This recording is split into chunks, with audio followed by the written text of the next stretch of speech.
Maria calls this car her savior. When Vladimir Putin announced a partial mobilization on September 21st, Maria, her husband and their 2 kids left everything behind and drove to Finland, fleeing the draft.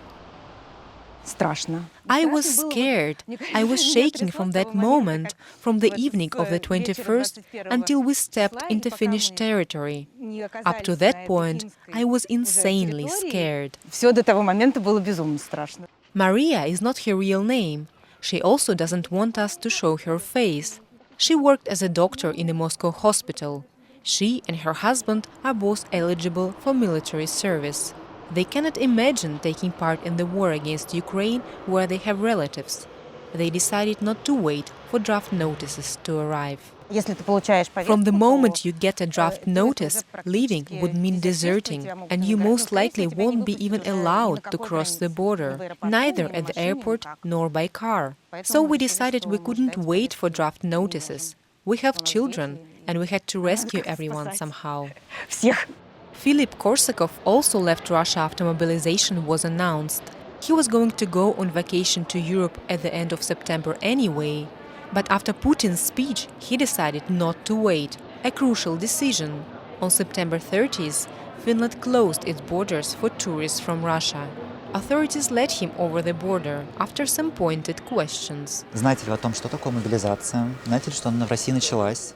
Do you know that mobilization has begun in Russia? Do you know about criminal responsibility? Are you eligible for military service? When did you get your tickets? When are you going back? It only lasted a couple of minutes, but it seemed endless because you don't know what can happen any moment. Ты не знаешь, что вот в любую секунду может произойти. Only after crossing the Finnish border could both Maria and Philippe breathe a sigh of relief. Both headed for Germany, not least because of the promises of German politicians to protect deserters and draft dodgers from Russia.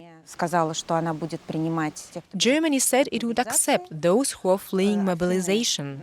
And the Finns, on the contrary, said that they didn't want anyone, so we couldn't stay there. Well, anyway, we have some friends here who know the language and can help us.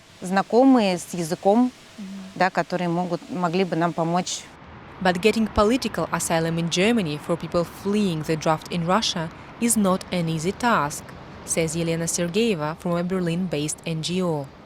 The risk of being rejected is high. She and her colleagues have sent an open letter to German authorities asking to ease the conditions for those who don't want to serve in the Russian army.